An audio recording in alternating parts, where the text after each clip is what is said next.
ESPN 9 news में आपका स्वागत है और मैं हूं आपके साथ नेहा। बताते हैं आपको कि कांग्रेस पार्टी के नेता राहुल गांधी इस वक्त देखा जा रहा है कि तेलंगाना में मौजूद है। तेलंगाना में यहाँ काफी ज्यादा लोगों के साथ और जनता के साथ एक मंच पर नजर आए, एक भरी सभा में यहाँ नजर आए राहुल गांधी। और राहुल गांधी ने भरी सभा के बीच भाजपा पर कटाक्ष किए। साथ ही साथ राहुल गांधी ने यहाँ कई ऐसे मुद्दे गिनवाए जिसमें कांग्रेस पार्टी की वो वाहवाही करते यहाँ पर नजर भी आए। इसी बीच आपको बताते चले कि राहुल गांधी का एक वीडियो काफी ज्यादा वायरल हो रहा है, जिसमें राहुल गांधी यहाँ अपनी पार्टी के साथ साथ भाजपा की कमियों को गिनवाते नजर आए हैं। एक ऐसा ही वीडियो आज हम आपके लिए लेकर आए हैं जिसमें राहुल गांधी जो है यहाँ पर तेलंगाना में काफी ज्यादा लोगों से मिलते नजर आए और तेलंगाना के लोगों को सच से रूबरू कराते नजर आए। तो सबसे पहले देखिए हमारा ये वीडियो। आपको याद होगा कि तेलंगाना का वायदा कांग्रेस पार्टी ने आपसे किया था और उस वायदे को कांग्रेस पार्टी ने पूरा किया। जो आपने सपना देखा था वो अधूरा रह गया। केसीआर ने आपसे कहा था कि वो तेलंगाना का सपना पूरा करेंगे, मगर वो तेलंगाना का सपना पूरा नहीं कर पाए। उल्टा उन्होंने भ्रष्टाचार के सब रिकॉर्ड तोड़ दिए। और जितना भ्रष्टाचार यहाँ आजकल तेलंगाना में हो रहा है, शायद बाकी हिंदुस्तान में कहीं भी ऐसा भ्रष्टाचार नहीं हो रहा। एक परिवार पूरे स्टेट को कंट्रोल करता है, चाहे वो जमीन हो, रेत हो, शराब हो, पूरा का पूरा कंट्रोल केसीआर के परिवार के हाथ में है, उनके रिश्तेदारों के हाथ में है।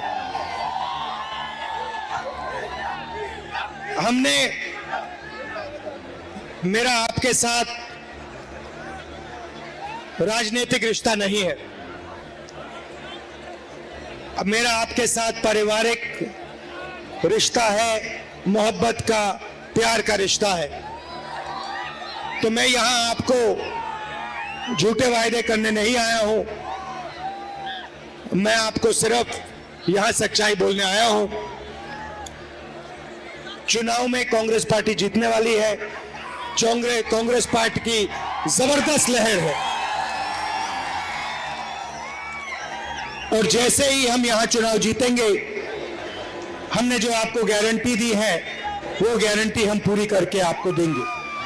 पहली गारंटी महिलाओं के लिए, महालक्ष्मी 2500 रुपए महिलाओं के बैंक अकाउंट में हर महीने, 500 रुपए का सिलेंडर और मुफ्त में महिलाओं के लिए बस के टिकट। किसानों के लिए 15,000 रुपए प्रति एकड़ और मजदूरों के लिए 12,000 रुपए प्रति एकड़। इंदिरा अम्मा इंड्लू स्कीम 5 लाख रुपए गरीबों के घर बनाने के लिए मदद।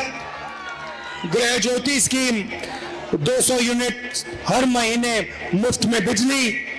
और युवा विकासम 5 लाख रुपए युवाओं को स्कूल और कॉलेज और कोचिंग फीस के लिए। और अंत में बुजुर्गों के लिए चयौता 4,000 रुपए हर महीने हमारे बुजुर्गों को। भाइयों और बहनों, एक बहुत जरूरी बात है, शायद सबसे जरूरी बात। देखिए,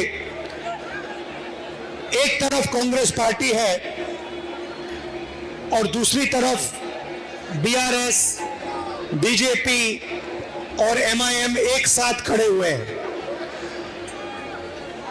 ये एक दूसरे की मदद करते हैं।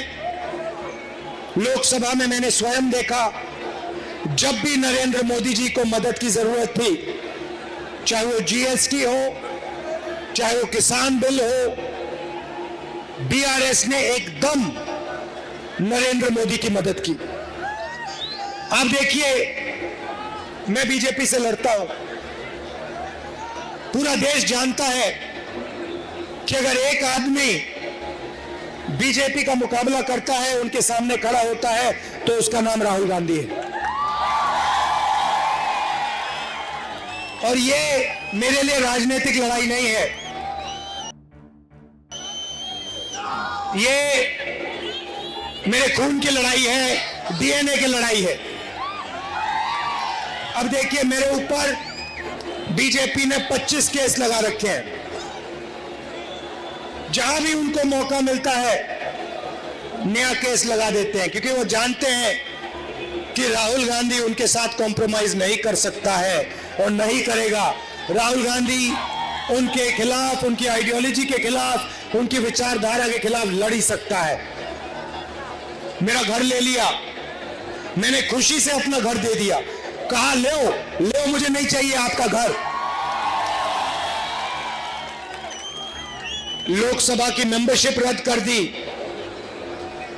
अब मैं आपसे सवाल पूछना चाहता हूं, मेरे खिलाफ 24 मुकदमे, मेरा घर छीन लिया, मेरी लोकसभा की मेंबरशिप रद्द कर दी। आपके चीफ मिनिस्टर के खिलाफ नरेंद्र मोदी जी ने कितने केस लगाए हैं? आपके चीफ मिनिस्टर के खिलाफ कितने केस नरेंद्र मोदी ने लगाए? एक भी नहीं। ना ईडी उनके पीछे है, ना सीबीआई उनके पीछे है, ना इनकम टैक्स डिपार्टमेंट उनके पीछे है। क्यों?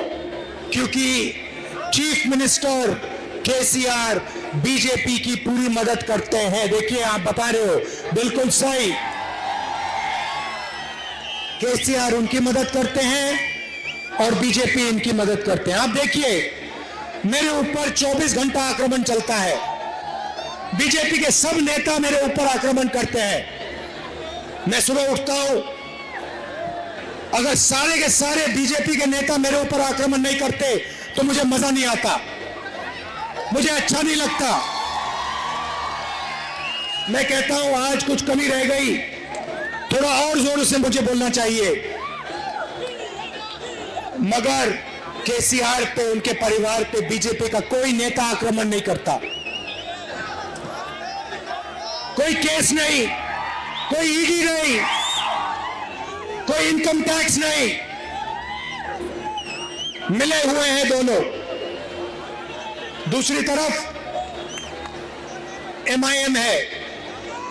आप पता लगाइए, जहां भी कांग्रेस पार्टी बीजेपी से लड़ती है, चाहे वो असम हो, महाराष्ट्र हो, राजस्थान हो, वहां पे बीजेपी की मदद करने के लिए एमआईएम के लोग हर कंस्टिट्यूएंसी में अपने नेता खड़े कर देते, अपने कैंडिडेट खड़े कर देते। भाई और बहनों, दिल्ली में बीजेपी को हराना है, तेलंगाना में बीआरएस को हराना है। ये तीनों एक साथ मिले हुए हैं, भूलिए मत। कांग्रेस पार्टी को पूरा समर्थन दीजिए। यहां पे लहर आ रही है, जैसे सुनामी आती है वैसे सुनामी कांग्रेस पार्टी की आने वाली है, और पहले यहां आएगी और फिर दिल्ली में आएगी।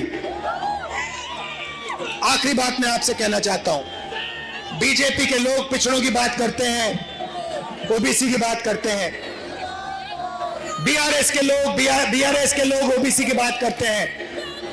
मैं इनसे पूछता हूं, अगर आप ओबीसी को इतना चाहते हो तो आपने कास्ट सेंसस का जो डेटा है, जो कांग्रेस पार्टी ने कास्ट सेंसस किया था, जाति जनगणना की थी, उसका डेटा अपने देश को क्यों नहीं दिखाया?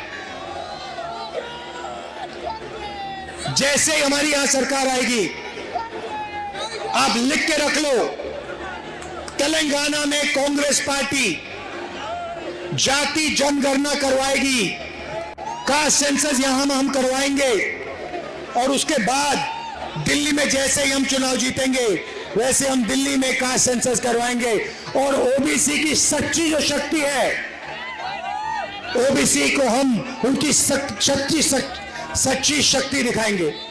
भाई और बहनों, आप यहां आए, आपने अभी मेरे साथ पदयात्रा चली, दिल से मैं आपका धन्यवाद करना चाहता हूं। दिल्ली में मैंने आपसे कहा मेरा पारिवारिक रिश्ता है, राजनीतिक रिश्ता नहीं है। आप दूसरों से राजनीतिक रिश्ता रखो, मेरा आपसे पारिवारिक रिश्ता है। जब भी तेलंगाना को, सुन लीजिए, जब भी तेलंगाना को राहुल गांधी की जरूरत होगी, मैं आपका सिपाही दिल्ली में बैठा हूं।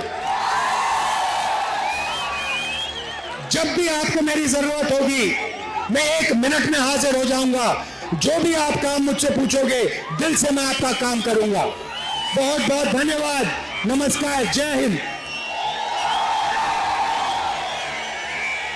आपने हमारा ये वीडियो देखा, वीडियो में आपने देखा भी होगा कि राहुल गांधी ने लगातार यहाँ पर ये फोकस किया है कि वो किसी से डरते नहीं है। देखिए यहाँ पर इस वीडियो में उन्होंने एक लाइन बोली है कि भाजपा जो है वो मुझे हटाने की कोशिश कर रही है, लेकिन मैं किसी से नहीं डरता, ऐसा राहुल गांधी कहते हैं यहाँ पर नजर आए हैं। साथ ही साथ यहाँ राहुल गांधी ने ये भी कहा है कि भाजपा ने मेरे ऊपर 25 मुकदमे दर्ज कराए हुए हैं, लेकिन मैं आज भी 5 राज्यों के चुनाव के लिए यहाँ तैयारियां करता नजर आ रहा हूँ। लगातार मैं रैलियां कर रहा हूँ, यानी कि उनके कहने का मतलब है कि चाहे 25 आप छोड़िए, उनके ऊपर 50 मामले यहाँ पर दर्ज करवा दीजिए, लेकिन राहुल गांधी पीछे हटने वालों में से नहीं है। इस रिपोर्ट को लेकर आपका क्या कहना है, मुझे कमेंट बॉक्स में जरूर बताइए। और इस बार 2024 के साथ साथ 5 राज्यों के विधानसभा चुनाव में किसकी सरकार इस बार अव्वल दर्जे पर आने वाली है, कमेंट बॉक्स में जरूर बताइए और देखते रहिएगा SPN9 न्यूज। धन्यवाद।